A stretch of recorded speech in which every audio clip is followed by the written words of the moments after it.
식구님들 한 주일 동안 안녕하셨습니까? 네, 식구님들끼리 인사를 나눠주시기 바랍니다.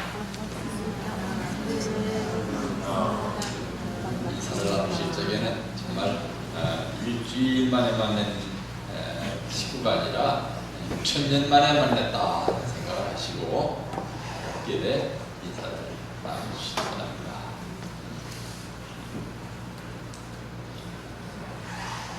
먼저 본문 말씀입니다. 창세기 24장 42절에서 56절까지의 말씀인데요. 이 말씀의 내용은 여러분이 잘 알고 계시는 내용입니다. 야곱이라는 사람이 있었는데 이 야곱이 형으로부터 박해를 받아서 외삼촌 집으로 21년 동안 쉽게 말하면 귀향을 갔어요. 가서 외삼촌 집에 도착을 하니까 이 외삼촌이라는 사람이 처음부터 야곱의 첫눈을 알아본 것이 아닙니다. 이렇게 보더니 네가 내 생질놈이냐? 뭐 너 집에 무슨 사건이 있었는지 모르지만 나한테 밥이다 먹으러 왔구나. 나한테 밥이다 먹으러 왔으면 뭐 밥값이라도 하려구나. 그래서 들판에 나가서 양치는 목동이 됐습니다. 그런데 어느 정도 시간이 지나가고 나니까 외삼촌 라반이 야곱의 뒤에 계신 하나님을 보게 됐어요. 야, 내 조카 저 그냥 나한테 밥으로 먹으러 온 사람인 줄 알았더니 첫눈이 함께하는 사람이구나 하는 걸 알게 됐어요. 어떤 때 첫눈이 함께하는 사람이라는 걸 알게 됐을까요? 뭐든지 시키면 다 촉촉 해내는 거예요. 제가 군대에 있을 때 말입니다. 군대 갔다 오신 우리 남자 사모님들은 아실 거예요. 군대 가면 고문관이라고 있습니다. 그죠? 뭐 시키든지 참, 그 질이 좀 한차원 떨어지는 사람이에요. 고문관이라고 있는데. 이 고문관이 턱 보기에는 얼굴이 잘생겼어요. 그런데 뭘 시켜도 제대로 하는 게 없으니까 부대장이 야, 너 저 뭐 시키는 게 없으니까 저 돼지굴에 가서 돼지나 쳐라. 그때 이제 그 군부대에는 부업이 있어가지고 돼지우리가 있었습니다. 그래서 돼지우리로 보냈는데 다른 군인들은 돼지우리로 보내면은 차라리 나 죽겠다고 막 그냥 막 한탄을 하고 비관을 하고 그랬는데 이 사람을 가가지고 돼지우리에 갔더니 콧노래를 불러가면서 얼굴이 통통하게 살도 찌고 그걸 보고서 제가 뭘 깨달았나 저 사람이 원래 바보가 아닌데 맡겨주는 군대에 딴 일을 하기 싫으니까 그냥 내 돼지우리를 자원해가는 거구나 그걸 생각을 했어요. 사실 가보면은 남보기에 조금 지저분해서 그렇지 군대 말고 특과입니다. 누가 뭐 건드리지도 않고 그 바보라 해가지고서는 뭐 군사 훈련 때도 안 불러요. 그 사람은 사고 낼까봐 거기 앉아가지고 혼자 공부하고 앉아있는 거예요. 그래서 제가 첫눈이라는 것을 생각하게 됐어요.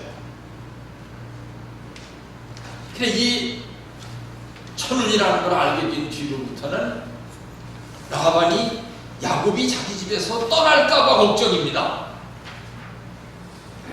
저 이제 7년이 지나서요. 외삼촌 이제 고향으로 돌아가야 될 것 같아요. 그랬더니 야, 너 장가 안 갈래?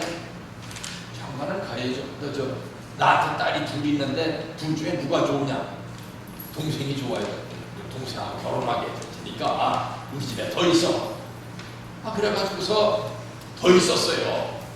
더 있는데 결혼하려고 들어가 보니까 동생하고 결혼시켜준다 했더니 얼냐고 결혼을 시켜줬다는 말입니다. 세상에 이런 수가 어디 있느냐고 그랬더니 그럼 동생도 줄 테니까 7년 더 있으라오나. 동생도 언니도 둘 다 데리고 사는데 이제 14년이나 됐으니까 가야 될 것 같아요. 그랬더니 야, 너 고향에 가면은 재산도 없이 고향에 갈래? 그래도 그무이 환영을 해야지. 그래, 재산 좀 나눠주실래요? 재산 나눠받으려면 7년 더 있다가 가라. 자꾸 붙드는 거예요. 왜? 그 조카가 집에서 떠나가면은 천운도 떠날 것을 알기 때문에 조카를 자꾸 붙드는 겁니다. 그래서 21년이 지난 뒤에 또 돌아가려니까 몰각에 붙잡다가 몰래 도망을 가니까 쫓아가가지고 붙잡으려다가 정 못 잡을 것 같으니까 그럼 가거라. 이래는 장면이 지금 여기 성경 구절에 나오는 장면입니다. 여기서 우리는 뭘 알 수 있느냐? 1000명을 가지고 온 사람도 고난이 있구나 하는 것을 알 수 있어요. 그죠? 1000명을 받았으면 고난이 없어야 되는데 우리가 보통 생각을 하면 그죠? 1000원이 함께하는 사람인데 그 사람도 고난이 있구나 하는 것을 알 수가 있어요. 근데 1000원이 있는 사람과 1000원이 없는 사람의 차이는 어디에 있느냐? 불평불만을 하느냐 안 하느냐에 있습니다. 이 야곱이 특징이 뭔가 하면 너 저 들판에 나가서 들판에 나가서 양 친다는 게 가서 안 해본 사람들이 보기에는 낭만적으로 생각할 수 있죠. 그죠? 한참 비가 있는 가운데에서 귀한 양을 치고 있는 거룩한 목자, 이걸 낭만으로 생각할 수 있는데 사실 가보면 엄청난 고난이에요. 왜냐하면 이스라엘에는 양에게 풀을 뜯기는 이 일을 낮에는 못해요. 왜? 너무 뜨겁기 때문에 햇빛이 내리쬐는데 엄청 뜨거워요. 그래 양들이 우리 소 뜯겨보신 분들은 아시겠지만 소가 되게 더울 때는 풀을 안 뜯어 먹습니다. 그죠? 서늘할 때 풀을 뜯어 먹어요. 양도 마찬가지예요. 그렇기 때문에 낮에 양을 못 치고 밤에 나가서 양을 쳐야 됩니다. 밤에 나가서 시원한 밤에 이제 양들이 풀을 잘 뜯어 먹으니까 그렇게 해야 되는데 그 밤이 되면은 양만 활동하는 것이 아니라 이리가 활동한다는 말입니다. 늑대가 양을 잡아먹으러 가요. 늑대는 꼭 떼로 몰려다니는 짐승입니다. 그죠?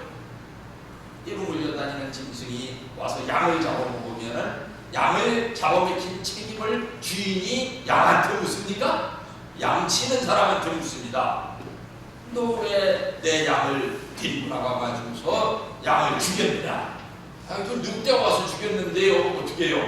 그러니까 네가 필요한 건데 네가 양을 지키지 못했으니까 네 월급에서 까겠다. 뭐 이렇게 되는 겁니다. 아니면 심으면 쫓겨나기도 하죠. 그죠? 이 어두운 밤에 외롭게 홀로 이 양떼를 지켜야 되는 그 밤이 되면은 또 여기가 이스라엘이 얼마나 추운가 하면은 이스라엘의 법에 보면은 뭐가 있는가 하면 이 이스라엘의 목자들은 외투를 입고 있는데 외투지 쉽게 얘기하면 꺼적대기 같은 곳에다 구멍 하나 뚫는 이게 저기예요. 담요 같은 데다 구멍 하나 뚫려가지고 담요 뒤집어 쓴 거하고 똑같아요. 그 외투를 입고서 밖에 나가는데 추운지 이스라엘 법에 낮에는 그 외투를 전당을 잡고 돈을 꽂았을지라도 밤에는 반드시 돌려줘라는 법이 있습니다. 왜? 들판에 나가서 이 외투 없으면 얼어 죽어요. 밤에 그렇게 추워요. 그 추운 데 나가서 홀로 늑대로부터 양떼를 지켜야 되는 힘든 일이 목동입니다. 근데 이 사람을 들판에 내보내봤더니 이 야곱이 양떼를 얼마나 정성으로 보살피는지, 그리고 불평불만이 없어요. 아까 저 돼지기에 쫓겨난 군인처럼 가가지고 콧노래를 불러가면서 양을 뜯긴다는 말입니다. 만약 불평불만을 하면 어떻게 되겠어요? 우리나라 저게 그렇게 많죠. 그죠? 어떤 종이 있는데 주인한테 되게 야단을 맞고 나와가지고 보니까 주인집 개가 있단 말입니다. 그러면은 누구한테 와 부인하겠어요? 주인집 개가 떼기라고 막 찬단 말입니다. 승질나니까. 양치는 사람이 불평불만을 하게 되면은 양떼를 자꾸 괴롭히게 되죠. 그죠? 그런데 이 야곱은 불평불만 하나 없는 거는 둘째처럼 그 양을 얼마나 지성으로 보살피는지 야, 이 외삼촌이 보니까 감동을 했어요. 그래서 청은이 있구나를 아는 겁니다. 얘기를 조금 이제 바꾸겠습니다. 동양의 고전인 중용에 보면은 이런 말이 나옵니다. 천명지위성이다. 솔성지위도고 수도지위교다 하는 얘기가 나옵니다. 천명지위성이라는 얘기는 뭔가 하면 당신이 지고 있는 지금 그 성품과 그 환경은 하늘이 준 것이다 이거예요. 천명지위성. 솔성지위도. 솔성지위도라는 건 뭔가 하면 그 자기가 타고난 환경을 잘 다스리는 것이 바로 도다. 도. 길도잖아. 내가 지금 태어난 이 환경에서 어떻게 살아가야 하느냐를 깨닫는 것이 바로 도다 이거예요. 그게 도를 깨달은 사람이에요. 그 도를 깨닫는 것만 가지고 되는 것이 아니라 수도지위교. 사람들한테 나와가지고서 그 도를 실천하는 것, 그것이 바로 가르침이니라 이렇게 얘기를 했습니다. 내가 지금 어떤 입장에 태어났느냐, 지난주 설교하고 좀 이어지는 얘기죠. 내가 지금 어떻게 태어났느냐에 대해서 불평을 할 것이 아니라 내가 이 태어난 그 입장에서 내가 태어난 그 환경까지도 내 개성으로 생각한다 하는 데에서 사람의 특징이 드러나는데, 예를 들어서 스티븐 호킹이라는 사람이 있는데 아시는 분도 많겠죠, 그죠? 스티븐 호킹이라는 사람 참 금세기 최고의 물리학자입니다. 천체 물리학자예요. 우주가 어떻게 탄생했는가 하는 비밀을 밝혀낸 위대한 과학자인데 그 사람이 어떤 사람인지 아시죠, 그죠? 말도 못하고 수족도 제대로 못 움직이는 완전한 공부자예요. 참. 근데 그 사람이 자기 태어난 환경을 비관을 했으면 어떻게 되겠어요? 자기 태어난 환경을 불평불만을 했으면 완전히 인생 폐인으로 살아갔을 거예요, 그죠? 근데 솔성지위도를 했습니다. 자기가 태어난 환경을 비관을 하는 것이 아니라 하나님께서 나에게 왜 이러한 환경을 주셨는가를 생각을 하면서 그것을 다스리기 시작했기 때문에 최고의 물리학자가 된 겁니다. 그래서 이 스티븐 호킹이 인류 역사에 위대한 공헌을 했죠.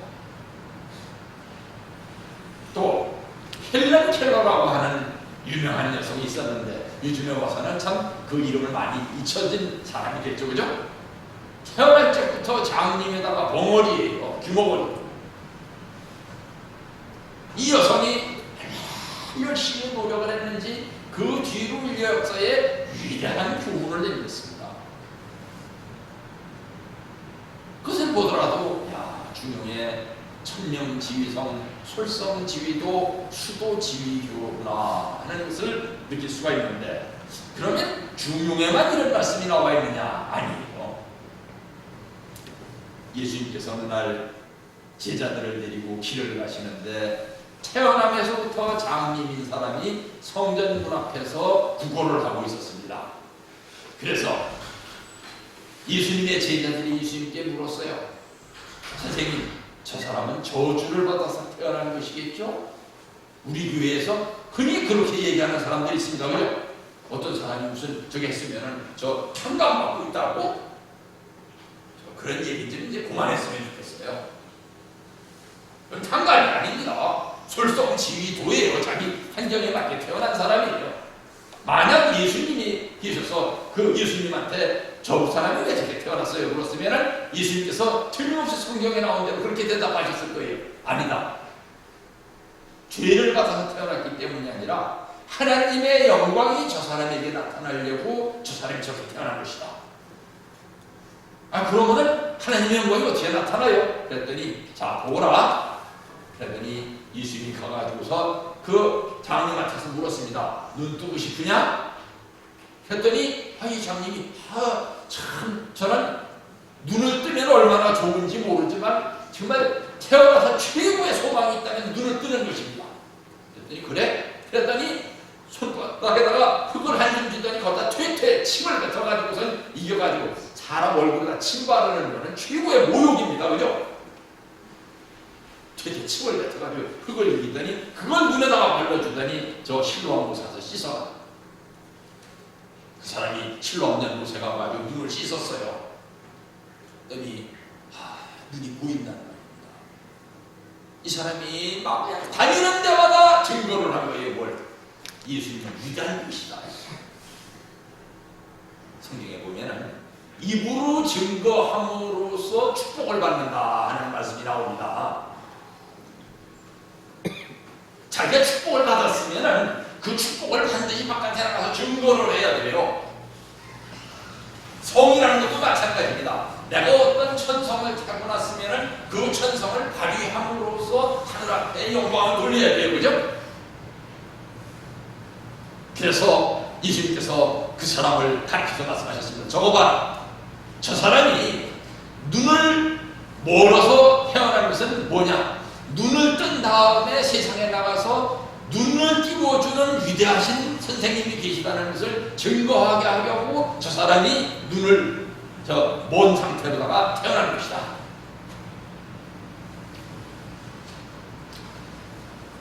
이번에 여러분 오늘도 영상을 보셨지만 오늘 영상이 또 대만에 대한 영상이죠. 그죠? 지난주에도 대만 영상 나왔었죠. 사실 말입니다. 대만 얘기가 나왔으니까 얘기인데 대만의 얽힌 얘기를 조금 이제 보통 사람들 잘 모르는 얘기를 들려드릴게요. 지금부터 몇십 년 전에 일본이 대만과의 외교를 폐기하고 중국하고 외교 관계를 맺었습니다. 그죠? 다나카 가쿠에이라는 사람이 수상일 때에 그때 아버님께서는 대언을 하셨습니다. 뭐에 대해서? 다나카 가쿠에이에 대해서. 너 그렇게 하지 말라 그랬지 않느냐? 대만은 섭리를 타고난 나라다. 우리가 일반적으로 보기에는 어때요? 대만이라는 나라가 저 장개석 총통이 중국에서 무택동하고 전쟁을 해가지고 쫓겨나와가지고서 저 대한민국의 저 제주도만한 섬나라에 쫓겨와가지고 있는 천하의 불행한 나라 그렇게 생각을 하죠. 그죠? 아니라는 거예요. 그때 아버님은 선리적으로 중요한 그 책임을 타고 태어났다는 거예요. 대만이라는 나라가. 이번에도 아마 지난주에 잘은 모르겠어요. 내 생각입니다. 한번 알아볼게요. 왜 대만에 관한 뉴스가 두 번이나 나왔느냐? 아마 어머님께서 지난주에 대만에 대해서 이제 보도하는 걸 보셔서 다시 하라! 이러셨을 수 있어요. 그리고 이제 와서 다시 한번 생각해 봅시다. 캄보디아에 가서 축복식을 하셨습니다. 그죠? 캄보디아 축복식을 하셨는데 캄보디아에 가서 어머님이 축복을 하고 나오신 다음에 캄보디아에서 사건이 하나 터졌습니다. 혹시 텔레비 보신 적 있어요? 그 기억나시는 분 있습니까? 네. 북한 쫓겨나. 예. 캄보디아가 북한하고 굉장히 친했던 나라예요. 어느 정도 친했던 나라냐? 지금 캄보디아 왕의 아버지인 노로동 시아누크라고 하는 사람이 피해난 살인을 북한에 가서 했어요. 왕에서 쫓겨난 뒤로. 그래서 거의 캄보디아하고 북한은 혈맹이나 가까운 입장인데 어머님께서 가서 캄보디아에서 출국하신 뒤로 캄보디아에서 저 북한 놈들 쫓아내. 그래가지고 캄보디아에서 일하던 북한 사람들이 좀 쫓겨갔습니다. 캄보디아에서 축복식 하신 다음에 어디로 가신 거예요? 대만으로 가셨다는 말입니다. 대만으로 누가 갔다라면은 중국에서는 너 대만에 갔어? 하고 여기 의심지가 확 올라가는 나라가 대만이에요. 거기 가셔가지고서 뭐라고 했습니까? 17억 화인들을 다스릴 나라는 대만이다. 그 대만은 장려 국가다. 앞으로 너희들 대만 중국 본토 본토에 뺏겼다고 그거 뭐 서로할 필요 없다. 거기도 나중에 천일국 만들면 된다는 얘기는 대만이 중국 본토를 해방시킬 중심이다 이거예요. 중국이 들으면 막 그냥 지금 막 그냥 펄떡펄떡 뛸 얘기입니다. 달라이 라마가 대만에 그렇게 가고 싶어 하는데도 지금 못 가고 있는 거예요. 거기에 가셔가지고서 그 대만을 또 축복해 주셨단 말입니다. 대만에서 다나카 가꾸이가 대만하고 단교화 시절에 아버님께서 뭐라 그러셨느냐? 이거 참 잘 안 가르쳐진 얘기입니다만 좀 우리 압시다 이제 승리를. 그때 아버님께서 중국의 장개석 총통한테 뭐라 하시고 대만의 총통한테 본토를 포기하든지 일본의 다나카 정부한테 선전포고를 하든지 둘 중에 하나를 해라 했습니다. 누구를 보내가지고 구복기 오삼이 협회장을 보내셔가지고 그때 대만은 어떤 입장이었었는가 하면 만약 그 장개석 총통 앞에 와가지고 본토 수복을 포기하라면 장개석 총통 앉아있는 집무실 뒤에 커튼이 쳐져 있는데 커튼 뒤에 늘 경호원이 있다가 본토 수복 포기하라는 사람이 있으면 나와가지고 명령 없이 쏴 죽였어요. 그래가지고 그 경호원이 쫓아나와가지고 구복기 오삼이 회장님 목에다가 권총을 들이댔습니다. 그래도 본토인이 아니니까 죽일까 뭘 말까요 하고 물어본 거예요. 장개석 총통한테. 그랬더니 장개석 총통이 죽이지 말라는 바람에 그때 구복기 오삼이 회장이 살았지 않으려고 그때 그냥 쏘는 거예요. 그래서 그때 선전포고까지는 아니고 대만 그 해군이 그 근처를 지나가는 일본 상선을 추격하고 그랬었어요. 그런데 왜 이런 얘기를 갑자기 하는가 하면 1000명을 받은 사람이 그 1000명을 다 하지 못하게 됐을 때 처하게 되는 어려움, 그죠? 요즘에 말입니다. 우리나라에서 우리 원리를 알고 있는 사람들도 그 뭐라 합니까? 그 우리 식구들 중에 가끔 그 뭐랄까요? 배권주의라고 할까요? 힘이 센 사람을 쫓아가는 그런 좀 뭐랄까 약속 빠른 성격 가진 사람들이 있어요. 그런 사람들이 요즘에 와서 무슨 얘기를 하냐? 이제 뭐 대만 중국하고 친해야지 대만. 근데 참고님도 그렇게 생각하실까요? 아니에요. 대만 아무리 작은 나라라도 선미의 원칙이 있으면 그리고 가시는 것이 참고님이에요.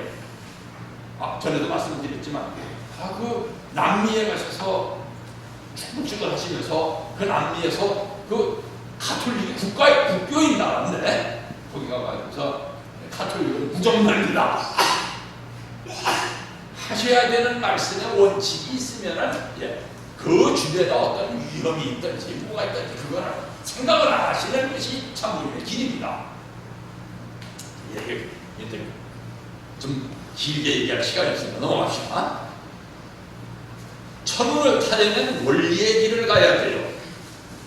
왜?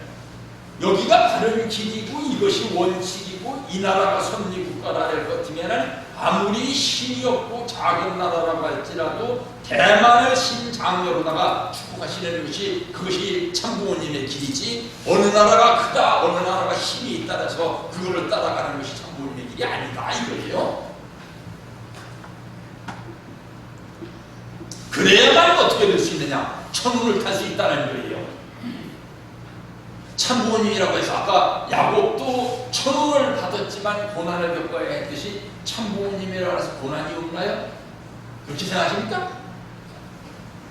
오히려 보통 사람도 겪으면 참 뭐랄까요? 완전히 비관할 수밖에 없는 고난을 겪으셨죠, 그죠? 살아서 자녀분이 7분이 돌아가시는 분을 본 분이 참부모님입니다. 그 엄청난 고난을 겪으시더라도 겪는 고난하고는 아무 상관없이 원리 원칙의 길을 가야만 천운을 탈 수 있다 이거예요. 그래서 천운을 타려면 원리의 길을 가야 돼요. 원칙적인 길 알겠어요? 예, 이것이 선생님의 생활 철학이에요. 지금까지 40년 동안 핍박을 받으며 나왔는데 다 망할 줄 알았지만 망하는 자리에서 도약해가지고 더 큰 세계로 더 큰 무대로 발전해 나온 것입니다. 하늘이 협조할 수 있었던 것은 천리 원칙의 일치된 길을 걸어왔기 때문입니다.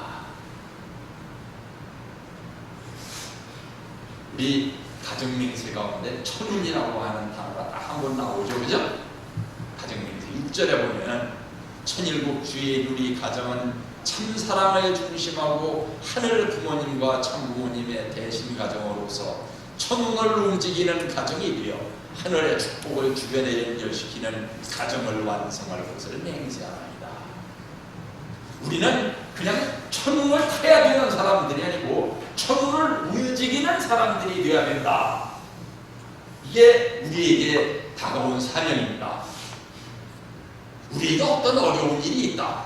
그러면은 아까 그 장님을 놓고서 예수님이 말씀하신 것처럼 내게 어려움이 있는 것은 하나님이 나를 통해서 영광을 드러내시려고 나에게 어려움이 왔구나 생각을 하고 이것을 오히려 축복으로 생각하고 더 노력을 하게 될 때 스티븐 호킹 같이도 될 수 있고 헬렌 켈러 같이도 돼가지고서 오히려 세상 앞에 위대한 족적을 남길 수 있다는 겁니다. 늘 그것을 생각하시고 천운을 움직이는 가정이 되라 하고 우리에게 축복을 내려주신 것이 바로 가정맹세 6절인 것입니다. 자, 천운은 뭐냐? 천운이라고 하는 것은 하늘 천체의 운세 운자인데 몹시 다양한 운수를 천운이라고 합니다. 어떤 사람이 말입니다. 로또 복권에 당첨됐어요. 그랬더니 사람이 천운을 타고난 사람이다. 로또 복권 당선된 사람 중에 어떤 언제 한번 특집 텔레비전에 프로그램이 나오다 보니까 잘된 사람이 없더라고요, 그죠? 다 불행하게 됐더라고요. 심지어는 막 형제간에도 죽이고 막 그거를 천운이라고 하지는 않습니다. 그건 뭐를 천운이라고 하냐? 하늘이 정한 운수를 천운이라고 하는데 그 천운을 타고난 사람 중에는 야곱같이 고난을 받은 사람도 있고 참부모님 같은 분도 고난을 받았다. 그래서 참부님께서는 무슨 얘기를 자주 하시는가 하면 우주의 공법이라는 얘기를 자주 하십니다. 그죠? 우주의 공법. 어떻게 사는 사람은 우주의 공법이 용서를 안 한다 하는 말씀을 하시는데 그걸 보면 아버님께서 주로 얘기하시는 천운이라고 것은 천체의 운행을 얘기하시는 것 같아요. 천체가 어떻게 운행하느냐는 천체가 운행하는 그 리듬과 원리 원칙 그것을 타는 사람은 살 것이고 그것을 타지 못하고 그것에 거역하는 사람은 역천자는 망한다 이거예요. 당장은 이기는 것 같지만 결국은 망하게 돼 있다. 그것이 참부님의 살아오신 참 그 철학입니다. 이번에 참부님께서는 비전 2020 승리를 향해서 세계 순회를 하고 계신데요. 참 여러분 그 비행기 탄다는 것, 비행기 타보신 분들이 많을 거예요. 비행기 자주 타면 말입니다. 그게 조금 줄어들기도 하지만 저도 전 비행기 자주 타본 사람 중에 하나라고 할 수도 있는데 탈 때마다 별로 그렇게 그 기분이 좋지는 않아요. 왜? 비행기는 사고가 나면 어떻게 돼요? 살 확률이 10%도 안 됩니다. 비행기 사고가 나면은.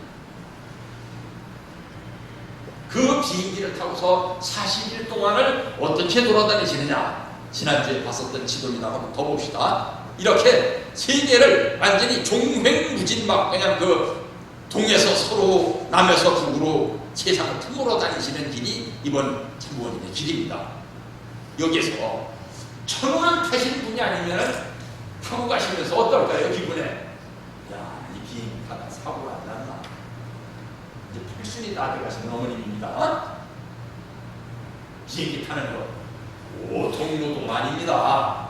여기서 비행기 타고 가면 미국 한번 가보세요. 감기 2번 하는 부분 됩니다.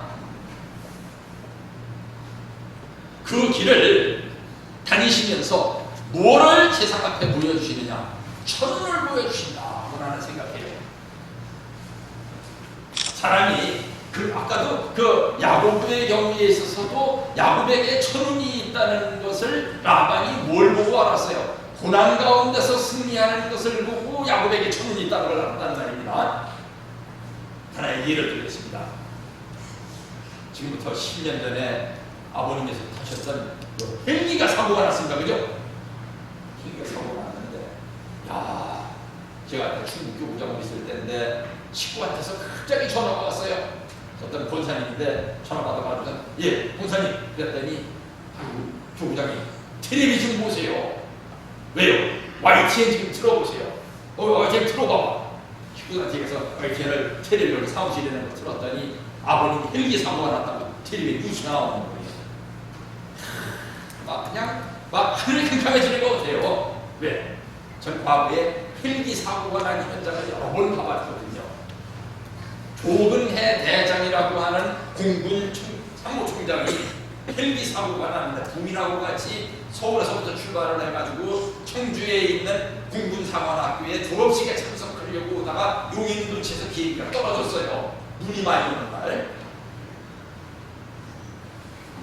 그래가지고서 사람들이 저 공군에서 조근해 대장이 아무래도 죽은 것 같다고. 근데 우리나라서 군인 대장쯤 되면은 죽었으면 죽었다는 게 확실하게 밝혀져야 돼요. 왜? 그 사람이 가지고 있는 비밀이 얼마예요. 그래서 그 현장에 기자들하고 같이 방문을 했는데 이 탔던 자리, 그 비행기가 떨어진 자리에 가보니까 신체라고는 뭐 아무것도 없어요. 아무것도 없어요. 완전히 재예요. 네. 항공유라는 게 타고 나면 완전히 그냥 타는 게 아니잖아요. 알아내요. 그래서 예, 조근해 대장이 죽었다는 것을 뭘 보고 알았는가 하면 조근해 대장의 공군사관학교 졸업 반지가 거기서 발견이 됐어요. 그래서 죽었다는 게 확인이 됐지. 예, 끄땅 하나도 남은 게 없습니다. 머리카락 하나도 남은 게 없어요. 그게 생각이 나면서 야, 아버님이 어떻게 돌아가셨는지 이렇게 돌아가시나 하고 비탄에 젖어가지고서 한 2, 3분 동안 아무 말도 못하고 앉아있는데 친구들을 어떻게 해요? 그랬는데 회장님한테 전화가 왔었어요. 아버님 무사하시니까 걱정 말라고. 그래서 말입니다. 그 뒤로 제가 이제 친구 중에 몇 명이 제가 고등학교 때까지 기성교회를 다녔기 때문에 기성교회 목사 중에 제 친구가 몇 명이 있어요. 이 친구들이요 참 만나기 싫었던 게 만나면은 꼭 아버님 험담을 내 앞에서 하는데 근데 그 뒤에 또 만날 일이 있어가지고 고등학교 동기들이니까 만났는데 아니 이 사람들의 입에서 아버님에 대해서 얘기를 하면서 이 험담이 안 나오는 겁니다. 여러분 보세요. 헬기가 떨어졌는데 거기서 말짱하게 살아나오신 분한테 함부로 얘기했다가는 저희들도 어떻게 될지 모른다는 공포가 있는가 봐요. 그 뒤로는 그 친구들 몇 번 만났는데 아버님에 대해서 일체 험담하는 걸 못 봤습니다. 왜? 저분은 천운이 함께 하시는 분입니다. 헬기가 사고가 나면 100% 죽는다는 것을 보통 사람은 다 알아요. 어머니가 하시는 얘기가 없어. 왜 갑자기 이런 얘기를 하냐고 모르겠네. 이런 얘기 하면 안 되는데. 자, 참모님이 다니시는 이 세계 순회의 노정 다니시면서 말입니다. 천운이 함께 하시는 분은 어디서 표가 나는가 하면은 당당한 데서 표가 납니다. 그죠? 아무리 그 나라가 아프리카라고 하기 구성이 그 나이지리아나 뭐 이런 나라들은 큰 나라들입니다. 저 남아프리카 공화국 같은 데는 잘 사는 나라들이에요. 거기 가서 그 나라 대통령을 만나가지고서도 어머님이 뭐 만나서 딴나서 하시는 게 없어요. 내가 독생녀다. 너 내 말 들어야 된다. 솔직히 말합니다. 저 같은 사람이 가가지고선 그 대통령 아니라 그 나라의 장관이라도 만나가지고서 내가 진주교회 목사다. 너 내 말 들어라. 라고는 제 말 들을까요? 무슨 미친놈 아니야? 이렇겠죠. 그런데 한국의 신흥 종교 교주인 여자분이 한국에 오셔가지고서 남자인 대통령이나 국왕을 만나가지고서 너 내가 독생녀다. 내가 말 안 들으면은 천운이 너와 함께 하지라. 너 말 안 한다. 천명을 저버린 사람이 되어가지고 완전히 대만이 이번에 참 몇 년 만에 가셨다고요? 13년 만에. 그것도 참 어머님만 13년 만에 가신 거지 참 아버님은 아까 얘기했었던 그 사건 이후로 대만에 못 가셨습니다. 왜? 대만에서 입국 금지를 한 거예요. 근데 그랬던 나라에 가셔가지고서도 당당하게 말씀을 하시고 그 참 하게 될 때에 그 나라들이 그 앞에 너 축복받 이 나라 국민들 데리고 축복받아야 돼. 이거는 말입니다. 아무리 아프리카의 어떤 작은 나라라고 할지라도 대통령으로서 자기의 정치 생명을 거는 일입니다. 그죠? 생명을 거는 모험이 더구나 이슬람교 국가에서 다른 종교에서 향하는 축복을 받았다. 그거는 사형감입니다. 전에 3만쌍 축복받을 적에 참 있었던 얘기죠. 그죠? 저 잠실운동장에서 축복을 받는데 거기에 이슬람교 사람들도 축복을 받으라고 이슬람교 종단 지도자들이 보냈습니다. 그랬는데 이 사람들 축복 안 받았어요. 축복 받으라니까 위에서 명령을 하니까 오기는 와가지고 축복 행사장에 들어가지도 않고 바깥에서 빈둥빈둥하다가 돌아갔습니다. 왜? 거기에서 축복받고 돌아갔다가는 사형당할 수 있다는 말입니다. 자기네 나라에서 이슬람교에서는 지금도 목을 잘라 죽여요. 칼가지고. 그런데 그 이슬람교 국가인 세네갈 같은 데 가가지고서 축복받으라 하니까 국가가 축복을 받은 거예요. 이거는 그 나라의 국가로서 목숨을 거는 겁니다. 그래서 이런 사람들이 다 축복을 받은 것입니다. 이런 축복을 받는데 그러면 이 사람들이 무엇 때문에 그 참모님께서 너 내가 독생녀니까 축복을 받아라. 축복을 받았을까요? 쉽게 말하면 그 경상도 말로 누질린다 해서 그죠? 기가 죽는 거예요. 쉽게 말하면 아유 저 여자분이 와가지고 눈을 딱 보더니 너 내가 독생인데 내가 축복받아야 된다. 그러니까 영적으로 그 앞에 압도당한 거예요. 이 아프리카에 이 사람들만 압도를 당했었던 게 아니라 과거에 소련 대통령인 미하일 고르바초프도 영적으로 완전히 압도를 당해버린 거예요. 누구한테? 장모님한테. 너 레닌의 동상을 허물어버리고 지금까지 북한하고 외교관계를 맺어왔었는데 남한하고 외교관계를 맺어라. 그러니까 영적으로 완전히 압도를 당해가지고 그렇게 하겠습니다. 한 거예요. 나오면서 또 아버님께서 어떻게 하셨습니까? 차고 있었던 시계를 풀어주면서 고르바초프한테 이거 내 시계인데 너 이 시계를 볼 적마다 나하고 한 약속을 생각해놔서 시계를 채워줬죠. 우리가 생각하기에는 고르바초프 참 복받았다. 금식이 하나 생겼네. 이렇게 생각할 수도 있지만 한 나라의 국가 원수가 누구한테 물건을 이래 함부로 자기 몸에 지기게 됐다. 큰일 날 일입니다. 못하게 돼 있어요. 대한민국의 대통령도 예를 들어서 저 일본해를 저 외교적으로 순방했다. 그랬더니 지금 아베 수상이 대통령 각하 이거 제가 애기된 시기인데 오늘부터 각하 차십시오. 못 채워드리게 돼 있어요. 왜? 여기에 무슨 장치가 되는지 어떻게 알아요? 그리고 물건이라는 걸 함부로 받지를 못하게 돼 있습니다. 미천 닉슨이라고 하는 대통령이 북경 공항에 내렸더니 북경에서 당시 그 정부에서 아카보 소총을 한 장 갖다가 닉슨한테 선물을 했습니다. 이거는 우리나라에 오신 선물입니다. 그래서 대통령이 받는 순간 옆에 있었던 FBI 경호원이 오더니 저 민간인은 자동 소총을 소유할 수 없습니다. 이건 없습니다. 뺏어갔어요.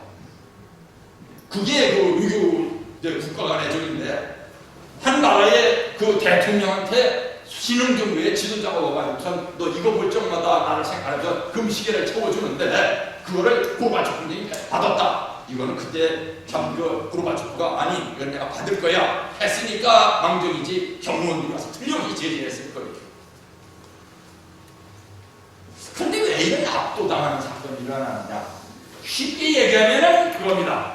여러분들이 원리 강의를 이제 앞으로 들으시겠지만 영인체가 성장을 해가지고 사람은 영물이기 때문에 그 사람의 영인체가 이만큼 올라가 있고 자기는 여기가 못 올라가 있는 영인체라는 걸 깨달으면 압도가 되는 겁니다.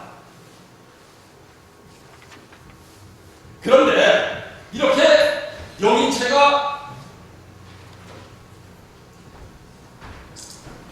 자기는 여기까지 못 올라가 있는데 상대방이 여기까지 올라가 있다 하는 것을 깨닫더라도 어떤 일이 일어나느냐? 사람은 살아가면서 뭐가 일어나면 바이오리듬이라는 게 있어요. 그죠?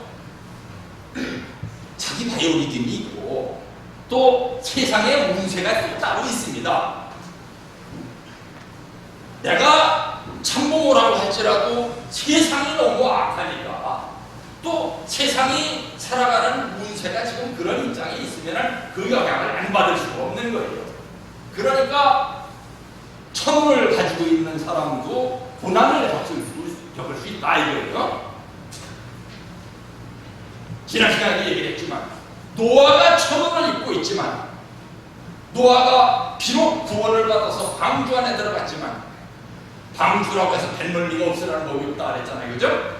안에 들어가지고서 170일 동안 방주 안에 머물렀는데 뱃멀리도 했고 엄청 고생한 거예요.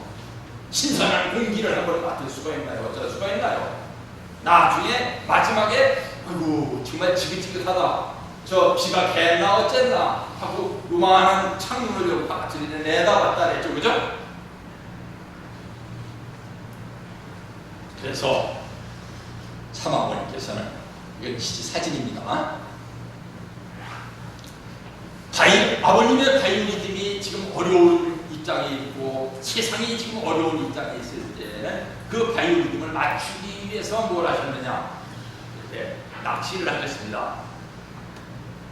바다에 나가가지고 그 바이오리듬이 다시 상승 기운을 탈 때까지는 며칠이고 안 들어오시는 거예요.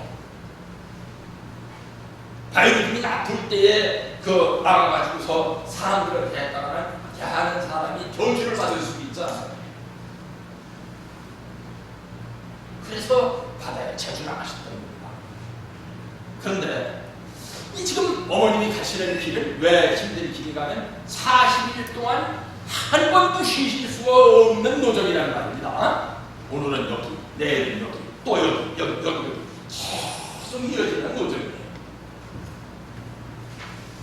그러는 가운데에서 무엇을 생각하시면서 가시느냐? 내가 지금 가는 길은 천명을 받아서 가는 길이다. 그래서 이 반이 부르고 다리가 부어가지고선 참 서 있을 수가 없는 어려움이 있어도 그 길을 가시는 거예요. 우리 흔히 왜 오늘 이런 말씀을 전하게 되는가 하면 어떤 일이 잘 안 되게 되면은 우리 교회에 하늘에 천령이 없는가 봐, 천운이 없는가 봐. 내가 어떤 일을 겪게 되면 나한테는 운이 안 따르는가 봐. 내가 태어난 환경을 비관하면서 아이고 세상에 잘 사는 집안에 태어난 사람도 많고 건강하게 태어난 사람도 많고 예쁘게 태어난 사람도 많고 세상에 얼마나 조건에서 좋은 데서 태어난 사람이 많은데 나는 왜 이렇게 태어났을까? 오늘 나한테 왜 이런 고난이 닥쳐올까? 이렇게 생각하고 비관하시는 시간이 없으시기를 참부님의 이름으로 축원하는 것입니다. 이겨내야죠. 왜? 하늘의 영광이 지금 나한테 드러나려고 나한테 지금 이런 축복을 주신 것이다 라고 생각을 해야죠. 왜? 지금까지 걸어온 성경상의 인물들은 다 그렇게 걸었어요. 그거를 깨달으라고 성경에 수많은 선지선별들의 얘기가 나와 있는 것입니다. 어떤 식구님들은 제가 나와서 이제 성경 얘기하고 그러고는 저한테 그런 얘기하는 식구님들이 있어요. 그 목사님, 그 역사 얘기도 들어보니까 재밌습니다. 재밌으라고 하는 얘기가 아니에요. 역사 얘기하는 게 아니에요. 이것이 신앙길이라고 설명을 해드리려고 예를 드는 것이죠. 그죠? 성경에 나와 있는 모든 천운을 탄 사람들도 이렇게 어려움을 이겨내야 됐었다는 것을 말씀드리려고 하는 것이죠.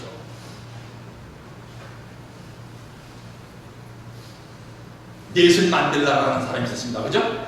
이제 어머니께서 지금 어디 가서 행사를 하고 계십니까? 남아프리카 공화국에. 그죠? 넬슨 만델라. 세계에서 감옥살이를 제일 많이 한 사람이라고 그러죠. 그죠? 그 넬슨 만델라의 기적이 있었기 때문에 거기에서 오늘날 남아프리카 공화국의 흑인들이 해방을 받은 것입니다. 천운을 가지고 있는 사람이 천운을 타고났으면서도 고난을 받는 것을 감수를 하고 그 감수한 고난으로부터 승리를 하게 됐을 때에 여러 사람이 같이 축복을 받을 수 있다 이거예요. 천운이 없는 사람한테 그 사명을 줄 수는 없잖아요, 그죠? 아버님을 위해, 하늘 부모님을 위해 2020년까지 7개국 국가복귀를 승리할 것을 결의했습니다. 동에서 서로, 남에서 북으로 저는 쉴 새 없이 세상을 품으러 다녔습니다. 이 마음이 헐고 다리가 붓고 서 있을 수조차 없는 어려움이 있었지만 저는 쉴 수가 없었습니다. 아버님과의 약속, 아무리 뜻이 힘들어도 내 대에서 끝을 보겠다는 그 약속을 지키기 위해서였습니다. 기필코 제가 이루어드리겠다. 그것을 위해서 저는 변하지 않을 것이다 라며 수없이 다짐하며 살아왔습니다. 그렇습니다. 어머님 저렇게 세계적으로 다니시면서 대통령 수상만 해가지고서 어떤 국왕만 해가지고서 그 사람을 축복해 주신 거하고 나하고 무슨 상관인데? 생각하면 아무것도 아니에요. 참모님 저 영문 가운데 계시는데 아이고 나는 사흘 제대로 밥 먹기가 힘들고 남들은 좋은 옷 입고 다니는데 좋은 옷 입어본 적이 없고 남들은 좋은 집에서 사는데 좋은 집에서 한번 살아보지도 못했고 내 인생은 꼬질꼬질하다 이렇게 생각하면 아무것도 아니에요. 참모님의 살아가시는 모습을 보고 그리고 성경상에 나타났었던 수많은 위인들의 삶을 보고 나도 그렇게 삶으로서 천운을 입어야 되겠구나 하는 깨달음을 얻는 것이 중요한 것이죠. 그 깨달음을 얻게 되면 거기에서 고난이 끝나는 것인데 그 깨달음을 얻지를 못하면 그 고난이 되풀이되는 거예요. 그 고난이 되풀이되는 것을 불교에서는 뭐라 할까? 윤회라래죠, 그죠? 그래서 말씀 가운데 어떤 주제가 있냐? 마음 자세가 문제이기 때문이다 하는 말씀이 나옵니다. 마음 자세를 잘 가져라 이거예요. 마음을 가는데 저쪽이 세니까 저쪽에 가서 붙어야겠다니 왜 우리가 선의적으로 저렇게 하면은 더 무슨 일이 잘 될 것 같은데 왜 이쪽으로 가느냐는 이런 생각하지를 말고 무엇이 원리냐 원칙이냐를 따라서 그것을 위해서 살면은 내가 지금 받고 있는 고난도 빨리 끝날 뿐만 아니라 우리 자손에게 있어서도 고난이 끝나게 되는데 그거를 불평불만을 하고 그곳에 역행을 하려고 하다가는 그 고난이 길어지고 자손들에게도 고난이 간다 이거예요. 그래서 부모님께서는 마음 자세가 문제다 하는 말씀을 하셨습니다. 그리고 사탄이 침범에 들어오는 작전법이 뭐냐? 환경에서 내가 어떤 창조적 적응을 해가지고서 참 환경을 이겨낼 생각을 하지를 못하고 불평불만을 하게 되면 거기에는 여지없이 사탄이 들어온다 이거예요. 원리의 길을 가지려고 변칙적인 길을 가려고 하면 거기에는 반드시 사탄이 붙게 된다 이거예요. 그래서 불평을 하지 마라. 불평하지 마라. 불평 어떻게 하고 삽니까? 그죠? 나와도 참아야죠. 참고 거기서 그냥 참으면은 그건 아무것도 아니에요. 또 그 참으면 그냥 맹물이에요. 솔직히 말하면. 거기서 하늘 앞에 질문을 해야 됩니다. 기도로. 왜 제게 이 고난을 주시는지 가르쳐 주십시오. 제가 이 고난을 이겨낼 때 어떻게 사람들을 행복하게 할 수 있는지 가르쳐 주십시오. 그래서 저로 말미암아서 세상의 많은 사람들이 복을 받을 수 있도록 해주십시오. 그래서 그 고난을 이겨내게 되면은 내가 이겨낸 고난이 세상 앞에 복이 될 수 있다 이 말입니다. 수도 지위 교가 된다 이거예요. 그래서 오늘 설교가 좀 길어졌습니다만 천운이 함께하는 길을 걸어가려면 우리가 어떻게 걸어가야 되느냐 하는 것을 참부님께서 하시는 섭리와 걸어가시는 노정을 보고서 깨달음을 얻어야 내 고난이 끝나고 내 후손에게서 고난이 끝난다 하는 것을 아시기 바랍니다. 함께 기도하겠습니다. 하늘부모님, 천지인 참부모님, 오늘은 천운이 함께하는 길이라는 제목으로 말씀을 묵상했습니다.